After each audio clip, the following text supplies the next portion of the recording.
All right, folks, we're going to start in about 30 seconds. Thank you all for coming on this winter night.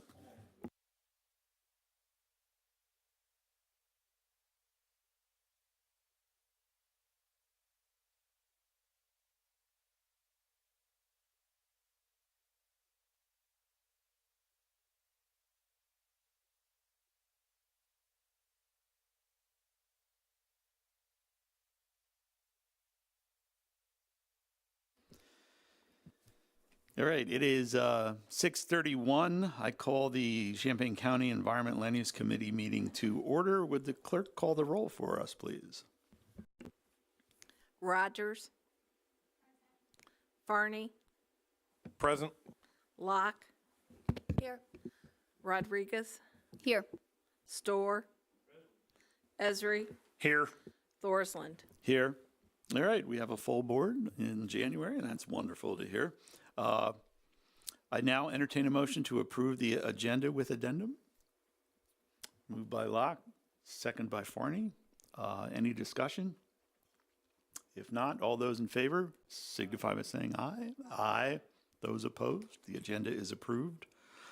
We have the approval of the minutes of November 7th, 2024, and we want to thank audience member Davis for pointing out that that is the incorrect date, so let the agenda show that this is actually the minutes from the 7th. I'd entertain a motion to approve the November 7th minutes, 2024. Moved by Aaron, second by Jamala. Any changes or discussions besides the date is actually correct on the minutes? All right, seeing none, all those in favor? Aye. Those opposed, the minutes are approved. Okay, we now have public participation. I'll remind folks you have 5 minutes in public participation. And I have slips in front of me. If anyone else wants to talk, there are slips up there by the door. You can fill them out while other people are up there, and John can grab them, or you can bring them to the front. I call first Norman Davis.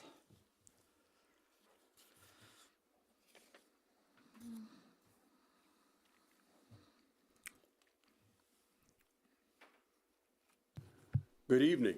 My name is Norman Davis, and I am the supervisor for Champaign Township. And I am, I guess, the guy who started the movement to curtail certain behaviors in residential areas that are more appropriate to farms and more rural areas.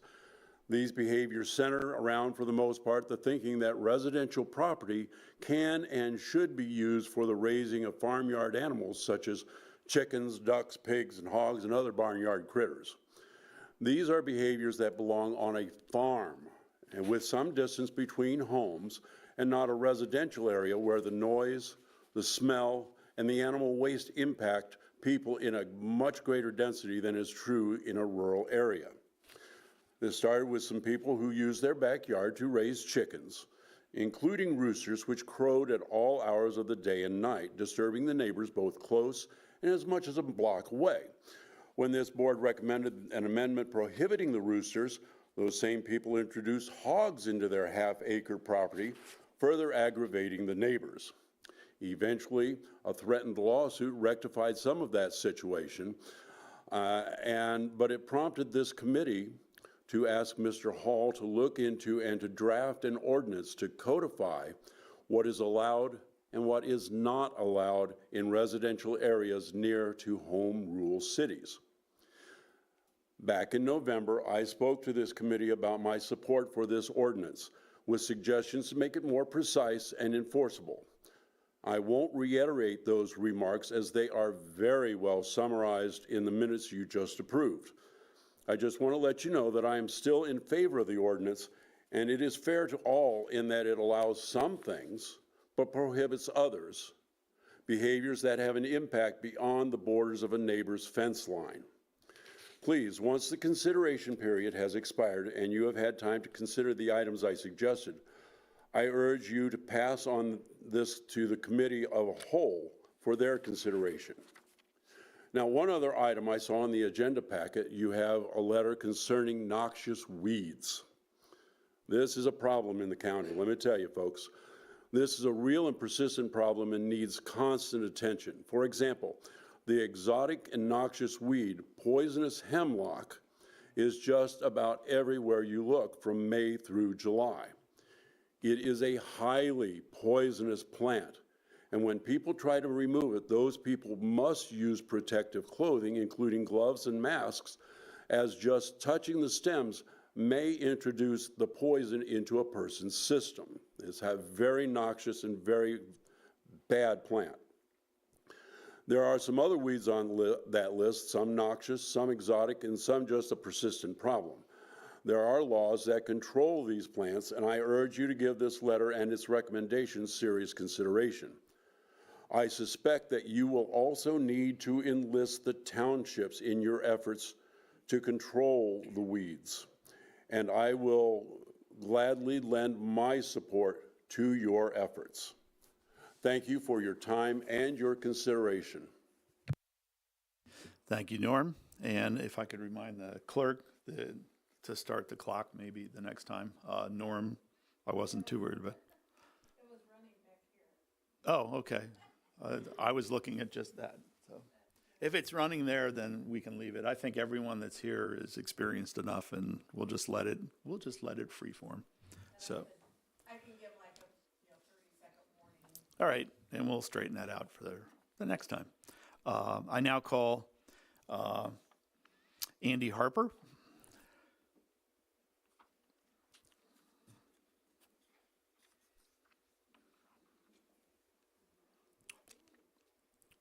Thanks. Yes, you do. If it lights up red, you're good. All right. Good evening, everybody. Thank you for having me. My name's Andy Hopper. I am the person that had the aforementioned animals outside of the city limits, within 1,000 feet, I suppose, spurring this home rule municipality rule. You know, I always thought of Champaign as a very agricultural community. It's the way I was raised. There's lots of animals some which are kept within city limits all summer long, as we know about the petting zoo that they have over next to the pool. You know, I think calling livestock urban animals and restricting them in this way for such a limited amount of the county is not necessarily a waste of resources, but it seems with so many covenants that some people just learned about this year. I didn't know what a covenant was until about 6 months ago. Most of the neighborhoods within this 1,000-foot rule have covenants on those properties. If people would bring those up to some people, personally, just tell them that there's a covenant, it probably would have worked out a lot different than requiring civil threats.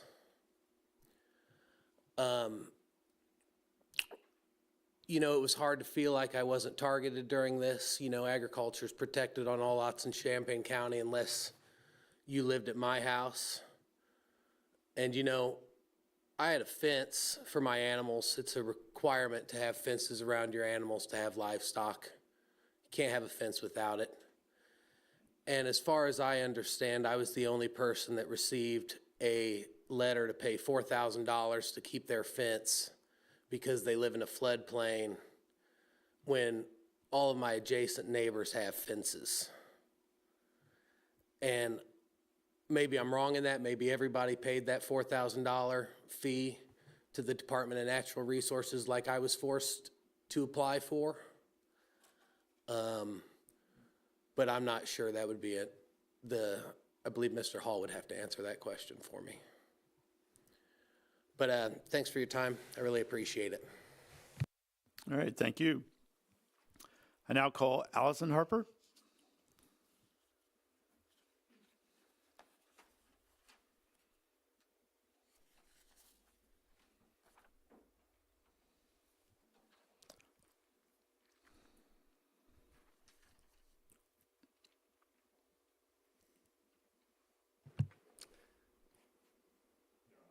Okay. Hi, my name is Allison Harper. There's a few familiar faces and a few new ones here, so that's Something I thought I would never say at a county board meeting, but here we are. My partner here wasn't expecting him to speak, so he did take the hit that it is his property. He was at his property for 13 years before I came along.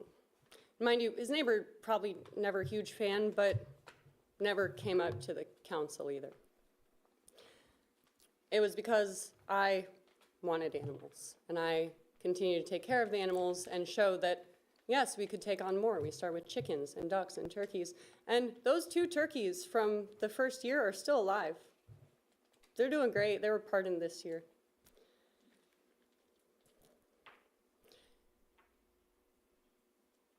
But we don't currently have any animals at that property. Mind you, the law has not changed. Nothing has happened on your guys' end. But there are no more livestock animals at 2306 South Mattis. And was it the news crew that showed up in our backyard without our knowledge, never knocked on our door?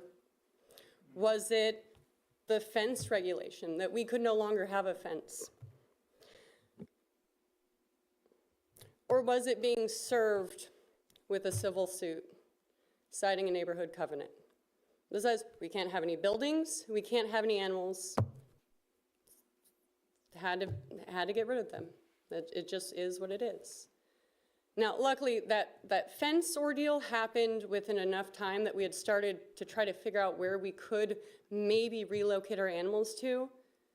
But when we were told on the Friday after the first meeting I attended here, meeting on Thursday, we were told on a Friday afternoon that all the animals had to be gone by Sunday evening or a lawsuit would be proceeded with. We managed it, and we've been taking care of these animals. Now we have power, and that's really exciting. We still don't have water, because turns out paying for a drill doesn't necessitate you will get a well.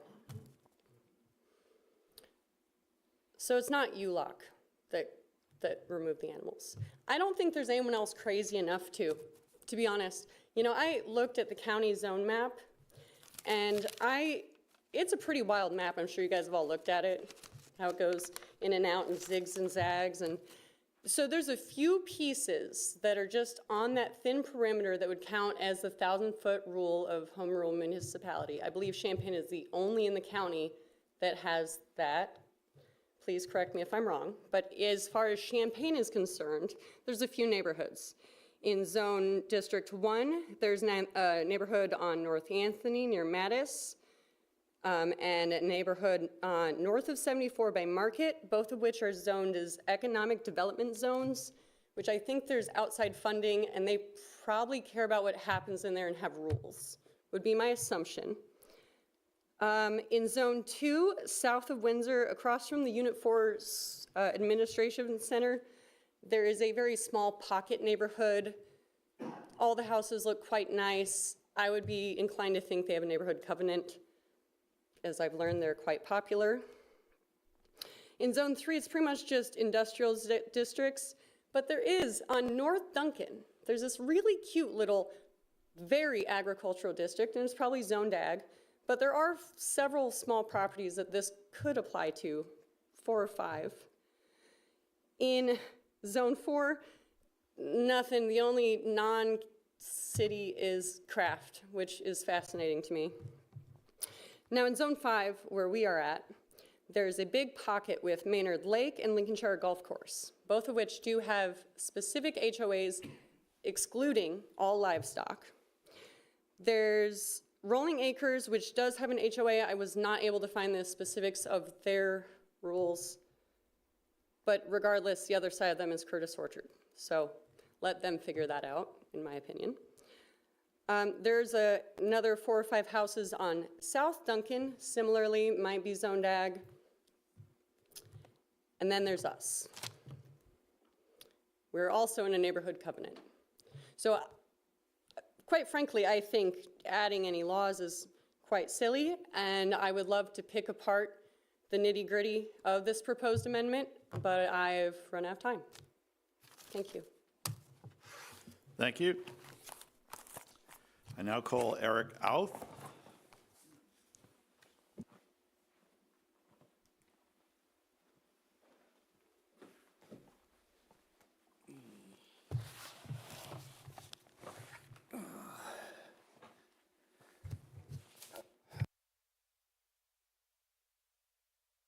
If you could turn it back on again, just push the button one more. There you Okay, go. sorry, okay.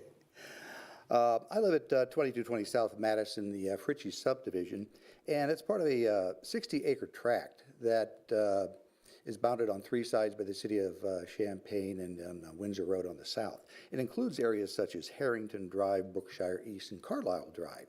So this is a well-established urban residential neighborhood.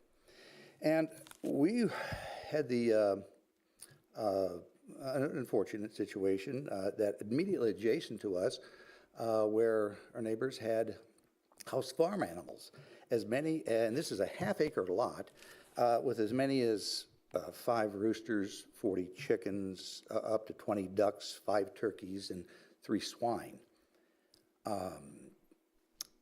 So I have personal experience to say that this was not a pleasant experience, and I would like to urge that this ordinance be considered, because I do appreciate that the rooster ordinance was passed earlier, because roosters, despite what some people may think, don't just crow in the morning, that they also crow in the early morning, all throughout the day, and even sometimes late at night, as late as 1 or 2 in the morning, sometimes 4 in the morning. So that's no small nuisance. Also, considering that there's a necessity for different types of behavior within a community to be regulated. For example, there's industrial, there's commercial, there's agricultural, and there's also residential. So when people live in an urban residential area, there's certain norms that they would expect, especially when you move into an established neighborhood. So when people cross the lines of what is normally expected, well, we run into situations where we're going to have to think about, well, do we need to modify the ordinances to make sure that the behaviors conform to what the particular area, the expectation. So that's what we have here. When someone steps across the line of what should be normal behavior for an urban residential neighborhood, and to have a farm with housing over 60 animals in it, a line's been crossed, I think, practically speaking.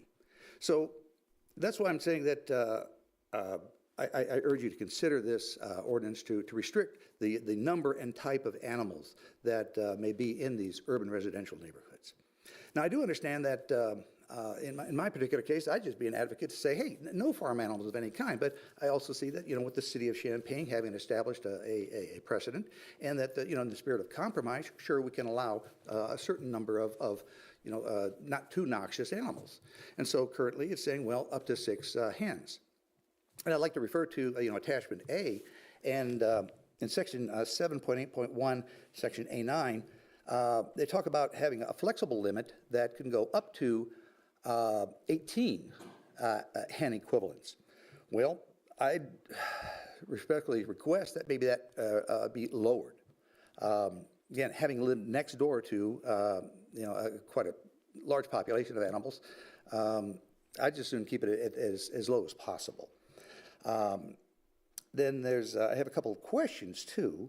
I noticed that in section 7.8.1D says it prohibits meat sales unless approved by the Champaign County Public Health. But in the next section E allows for the sale of food items. And I'm just kind of curious if someone could address that at some point. What constitutes food items? Now, I can see when we're talking poultry, eggs comes to mind, and I know it also allows for rabbits, but I doubt that they're talking about milking rabbits for cheese or something. So I'm just wondering, other than eggs, what would constitute food items? And then there's a section 7.8.2D8, and it addresses odors. This is probably one of the most serious problems. You have visual and auditory issues, but noxious odors really knocks you for a loop. There's times where we had to close up our home and retreat inside because of that. So I was wondering how and who measures this, okay? And finally, in attachment B, section 719H, deals with penalties.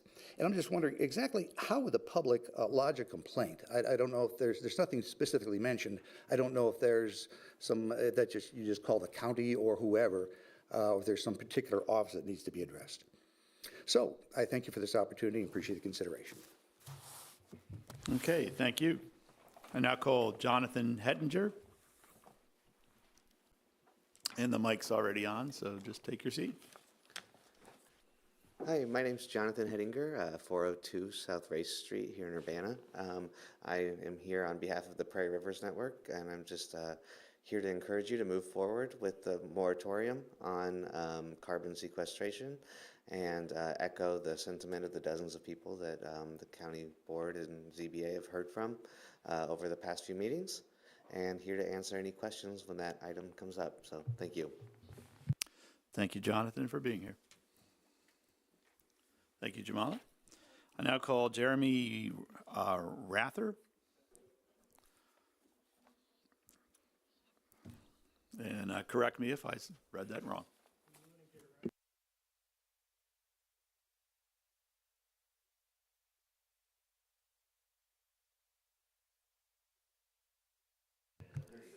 All right, well, I wasn't originally planning on talking, but actually I live out in the middle of nowhere in the country, and I have farm animals, and I raise chickens and pigs far away from everybody, well, up until about a year ago, till they decided to build a giant solar farm around my farm. There's a lot of nuances, but the reality is you don't make a lot of money raising animals. It's hard. And the economics of owning large acreage, it's expensive. I think there's a dimension there that you need to consider, that if you're going to be taxed heavily on the acreage that you live on so that you can do what you love, you got to have the means to actually produce that in a respectful way. There's a reason agriculture has gotten the way it has, with animals confined into tiny spaces up to their ankles in filth. And it's because of the economics. And if people want to raise animals in respectful ways, I think we should try to support that. Not tell them they can't do it, but tell them this is how it's done. I think by forcing people way out to the middle of nowhere to try to create their own farms, where they're going to have huge tax bills and huge demands, you're more or less creating a system there where you're creating very specific farm mechanisms of how you're going to produce these animals. And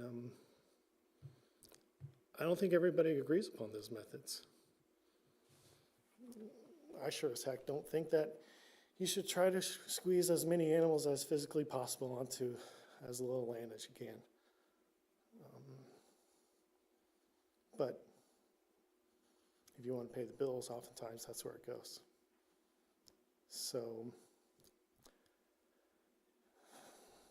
I'm trying, I guess, to advocate for, don't tell people what they can or can't do. Just tell them this is how you're impacting people around you. This is how what you're doing is affecting people around you. And mitigate it. Don't try to come down on them and say, you can't do this. Just saying, hey, we're trying to support what you're doing, but you're also impacting the people around you. Because if you go out and do what you guys want them to do, where you go out where you're miles away from anybody else, it's just, there's a different world out there. It's different economics that you have to consider. And by pushing people way out into those specific methods, you may be inadvertently creating farm systems that you're not aware of. And if people see efficient ways to do this on a small scale, locally, where they're not impacting their neighbors, then we should support that. We should support people being innovative with farming, doing what they can with the land they have, but doing it in respectful ways. I would love to see huge demand out in the country for for my properties, but that's just not the case. You can't tell people, hey, the only people that are going to be farming are people who have a giant retirement nest egg or inheritance. If you want to create real economic farms, you have to give people the mechanisms that do that. So that's all. Thank you. That's all that I have for public participation that's signed up. If anyone else wants to talk, now's the time to raise your hand. I'm looking at one particular person out in the audience who hasn't spoken yet, and going once, going twice. Okay. All right. That closes public participation for the evening. I want to thank everybody for being concise and timely, and I appreciate that very much. So does the board. Moving on to communications. Do we have communications from board members? Dr. Stewart? Thank you. I have two. One is with respect to an old topic. A year and a half ago, I was fortunate enough to attend the National Association of Counties meeting in Texas and introduced a resolution on groundwater resource assessment. The committee adopted that resolution and passed it along to the whole NACO hierarchy and process. And I'm pleased to report that they adopted the resolution. I'll read some of it in summary. And that it will be part of the National Association of Counties policy for their congressional legislative advocacy. And it asked that a laundry list of government agency increase coordination among themselves with state and local agencies with like responsibilities. And again, this has to do with responsibilities for researching and assessing groundwater availability and sufficiency for public purposes. That was what the sausage factory made out of my resolution. Quantify and characterize available groundwater nationwide. Develop a more robust modeling and analytical techniques. Got that in. Identify gaps in available data to better inform policies necessary to ensure continued availability and sufficiency of water. They didn't kind of put my stuff in there about water quality, but it says necessary to support public health and food production, and calls on Congress to fund these purposes. Adopted, approved, and so this will be submitted to the incoming Congress. Lucky us. The second communication has to do with something that you may have heard about in the news, but kind of rose to a rather high level at a meeting only yesterday afternoon. And it has to do with polyfluorinated alkyl substances, PFAS. Some of you may have kind of heard about this in regard to, you would know PFAS by as part of Teflon, Gore-Tex, and what makes your dental floss slippery.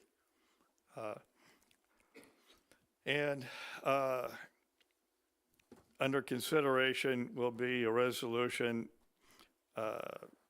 to encourage Congress to provide passive receiver protections for local governments from CERCLA liability. In short, what that means is that it would protect organizations such as the Urbana-Champaign Sanitary District or any local rural sanitary district from prosecution for not meeting the 3 parts per trillion limit set by the US EPA that is causing a lot of folks to kind of wring their hands and wonder how they're going to do this. And it would create a terrific liability. And by passive receivers, they mean people who didn't make, or organizations that didn't make the PFAS, but you're required to manage your own discharge. And so this is kind of, may seem a bit mundane, but municipalities and sewage districts and sanitary districts and so forth, are considered deep pockets. They can be sued to comply or for non-compliance. So NACO is trying to seek protection for that.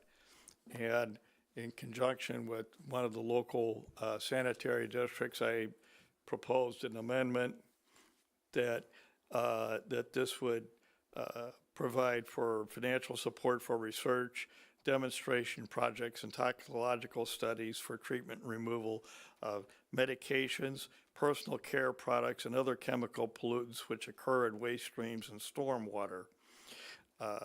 And that these adversely affect ecosystems. And I could speak at length on this if you care to, if you have an interest. And also to protect local governments from circular liability for these, as with PFAS. I yield back the remainder of my time. Thank you, Dr. Stewart, and congratulations on getting that one or two policies in there with NACO. That's good work. Well, but these will be interesting times at a minimum. Is there any other communications for the board? Seeing none, we'll close communications for the night. We have some new business. This is items for information only. First is 7A, an email from Ted Hartke. And I believe he's referring to a zoning board meeting, correct? And not the ELOC meeting. I will only mention that I searched the image that he provided for us from this article. It's from a Facebook page about British politics. And it is very clearly a photo that's not a real photo of anything. It is a monolithic block of pumpkins growing on some square giant vine thing and a big tank of CO2 apparently fostering this wonderful growth of potential pie and or jack-o'-lanterns. And I'm not sure what Mr. Hartke is trying to communicate there, except that in some way he's in support of not sequestering carbon at all because it's, of course, great for plants. So I let you read that at your own pleasure, and I would only recommend you don't spend too much time on the Facebook page, I found, because it will start to confuse you at best. Chris?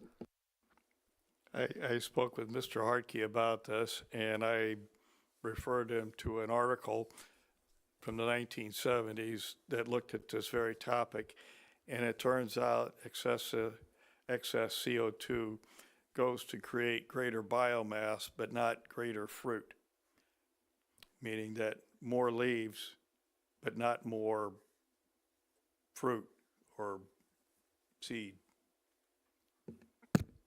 All right, thank you, Chris.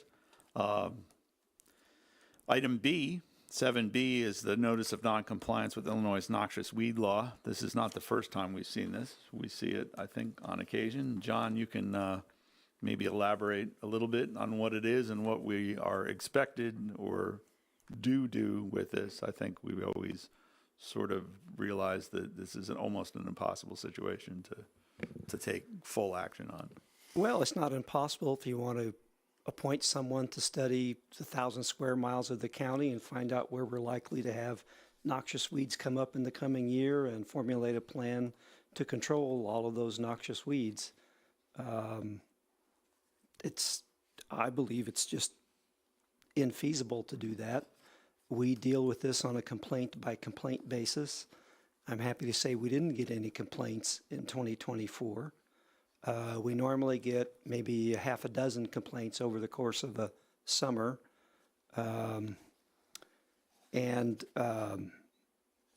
New members of the committee might be interested to know that I only know of one county that hasn't received one of these noxious weed non-compliance letters. So we're not alone. The idea of noxious weeds, the noxious weeds were weeds that created immense problems for agriculture. The water hemlock is not a noxious weed in the state legislation. There's a lot of noxious weeds that are not part of the noxious weed law. There are a lot of plants that the public would like to see controlled better. There's 9 plants in the noxious weed law. We get complaints generally about 2, Canada thistle and Johnson grass. Those are the only 2 we ever get complaints. Burdock grows in the municipalities, but we never get complaints about burdock. So anyhow, this is not unusual. It's something we do deal with when we get complaints. So that's all I have. All right, thank you, John. Any questions about the noxious weeds for John? Any ideas about how to assign someone to handle the 1,000+ square miles? Seeing no volunteers, I think we'll move on. New business items to be approved by ELOC. I'd first request the board maybe consider an omnibus motion for the recreation and entertainment license for Taylor Feldkamp for demo derby at the Champaign County Fairgrounds at 1302 North Collier Avenue for both 4/9/25 to the 13th of the same month and the 9/10/25 to the 14th of the same month. And if so, is that? I move. All right, we have a motion for A and B. I'm looking for a second from Chair Locke. Everything is in the packet. Is there any questions about that? If not, all those in favor? Aye. Those opposed? Let the cars continue to be smashed. 8C, authorization for proposed zoning ordinance text amendment to regulate the keeping of animals in residential districts within 1,000 feet of a home rule municipality. First, I'd entertain a motion to open up discussion from Nirmala. Thank you. And a second? Got a second from Mr. Forney. Any discussion? Emily? This might be a silly question, but I'm guessing if people are watching this at home, maybe I'm not the only one. If we were to visualize 1,000 feet, what do we have a metaphor for it? I've been here Googling, trying to figure that out. Can anybody think of a good one? 3.5 football fields.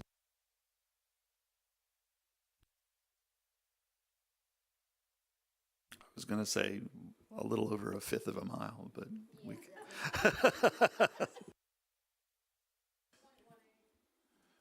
But this actually 0.18. covers anything that's in that zoning district that's within 1,000 feet. So it can go further than 1,000 feet from the city limits. So it's not like just 1,000 feet from Champaign city limits. It's that entire subdivision or something, right? Or is it only right up to the 1,000 feet? No, it would only be the parts of the subdivision within They're 1,000 within feet. 1,000 feet, that's all? Oh, okay, all right. Okay. Any other comments, questions? I'll only say again, and some people have heard this before, but for people who maybe are watching for the first time, I have some personal experience in raising livestock in a as kind and clean and proper manner as possible for 20 years. I moved outside of the limits of Mahomet in Newcomb Township, north of Mahomet, and did it for a long time, and it is hard work. And you have to have the resources, and it can sometimes be a struggle to do things right. But I am in support of what we're doing here. I think that we had some comment tonight about we shouldn't tell people what to do, but we should guide people. And this is, in a way, sort of a guide. It gives you an idea that actually limits the amount that you can have in a certain space. And in a way, that's a good way to think about how you raise things. You don't want to crowd them. We had a comment about, how they pack them in now. And that is what a lot of people are trying not to do. And this would prevent that from actually happening by accident. So I'm in support of this, and this will go from ELOC. Here, this doesn't go to the board. So this would be the last time to have some comments about it. Any others? JJ? I'm also going to support this. I am glad that we are able to do something that is not overbearing. I think this is really a good compromise. We're still allowing for people to do urban farming. There's some people that would like to see us say, no, absolutely not on all of it. I don't support that. I'm glad that we're allowing for a compromise, for a middle ground here. It's important that we do have some regulation on these things, especially in urban neighborhoods. This is a residential neighborhood, or these are residential neighborhoods that we're talking about, and we need, residential neighborhoods, things zoned residential, are different than agriculture and commercial and industrial, and it's done that way intentionally. And the other great thing is our zoning ordinance is an ever-evolving document. If we see something that needs to change on this, if it's brought to us by our constituents that we need to change this and alter what we've done, there's a process to do that. It's a pretty straightforward process, and it can be done. So I'm glad that this is a first step. I think we're going to hear from other areas still. I know there are people still in Seymour who are concerned about the keeping of animals that don't fall into this area that's close to the home rule, and we're going to need to address that. Thanks. Any other? All right, seeing none. I've got. Oh, wait, Emily? I think I'm interested in putting this or giving this to the cow and beginning to discuss it. Or is that right? No. What is next? No, for this? this is just comes out of us. This is So the last. This is ours. This is ours. Okay. Yeah. And and it's been discussed for a long time. There's been many opportunities for members of the full board to come in and talk to us about it. So yeah, it's gone on for a long time. And thank you, JJ, for kind of succinctly saying what I was trying to say in a much longer statement. So appreciate that. Any other? Jen? As the only new member of this board, I've watched the meetings. I don't see any reason for us to delay. I've listened to the arguments. I've watched the public comment, and I feel for you as an animal lover, and you want to keep them. I also feel for the people who chose to live in a residential neighborhood and had it brought to them. So I'm going to join in supporting it. And I'm happy, just like JJ, I'm happy we could reach a compromise and we can allow for some use. But I don't see any needs to carry it on out because I've watched all that y'all have done about it. Thank you. And yeah, we're going to acknowledge your presence at the end of the meeting. And thank you for being here. Any other input? All right. All those in favor? Aye. Those opposed? All right. That passes. Thank you very much. Item D, it's our hotel. The annual hotel motel license for the Urbana Motel Incorporated, doing business as Motel 6 at 1906 North Cunningham Avenue, Urbana, for 01/01/25 through 12/31/25. So hopefully no one's staying there right now. Moved by Aaron, and a second. Second by Jamala. Any discussion on our hotel? Seeing none. All those in favor? Aye. Those opposed? All right, they'll keep a light on for you. Item E, a recreation and entertainment license for the Champaign County Fair with calendar of events at 1302 North Kohler Avenue, Urbana, on 01/01/25 through 12/31/25. First, a motion to approve. Moved by Jamala, second by Jen Locke, big fan of the county fair. So do I. Any discussion on activities at the county fairgrounds? Seeing none, all those in favor? Aye. Those opposed? All right, the fair goes on. I forget how many years in a row now, it's a lot. Item F, recreation and entertainment license for the Hudson Farm Wedding and Events LLC at 1341 County Road 1800 East, Urbana, Illinois, from 01/01/22 to 12/31/22. I think that's supposed to be 25 for both of those, so we'll make note of that.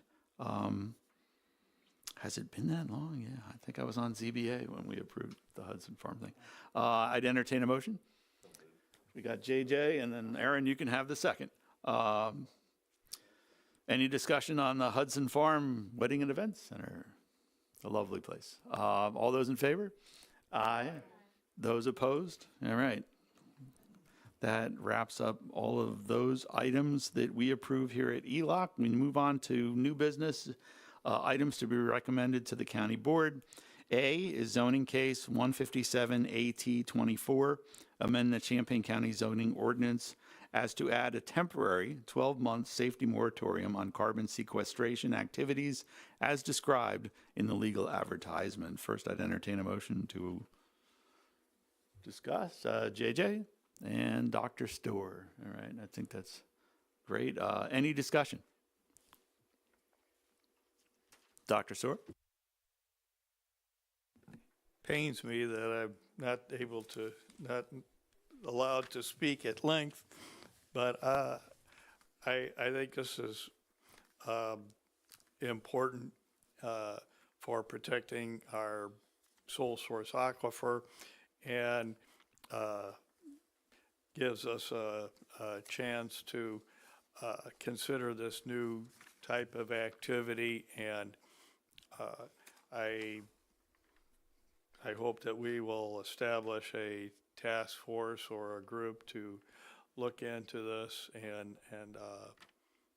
report back at an appropriate time to make a recommendation. Thank you, Dr. Storr. Any other comments on this? I'll just say that I appreciate Prairie Rivers and all the people that came to the early meetings and the people that went to the zoning board, and the zoning board itself for moving this back to us in a timely fashion. Aaron? Quick question for John, I guess. Has there been anybody at any of the meetings speak out against this moratorium? No. Thank you. Yeah, and it went through ZBA unanimously as well. So, and surprisingly fast. We expected, I think, more than one meeting on this. So it gives us 12 months to get into more detail, and I expect to hear a lot of that from Dr. Storr and some other people, and I encourage people to help us craft a long-term plan for how we deal with this new technology. So, and again, there was a lot of discussion about this for some time, and I appreciate everyone with input and all the discussion. So, any other comments right now? All those in favor? Aye. Those opposed? That'll go to the county board. And then we have a little other business, and I will say now this is a closed session that we're going to move into. Yeah. Well, we're going to come back out of closed if people want to stick around and hear about the monthly report, of which there is none. If not, we have to ask people to leave the room, and we would ask that the stream be stopped. And then I would ask Aaron to read the motion in for us. Okay. What? Sure. Yeah, why not? That goes to the full board. Oh. ZBA. Oh, that's right. It goes to the zoning board. Yeah. It'll have to get scheduled, correct? Yeah. We will send you a notice. All right, thank you. And if someone wants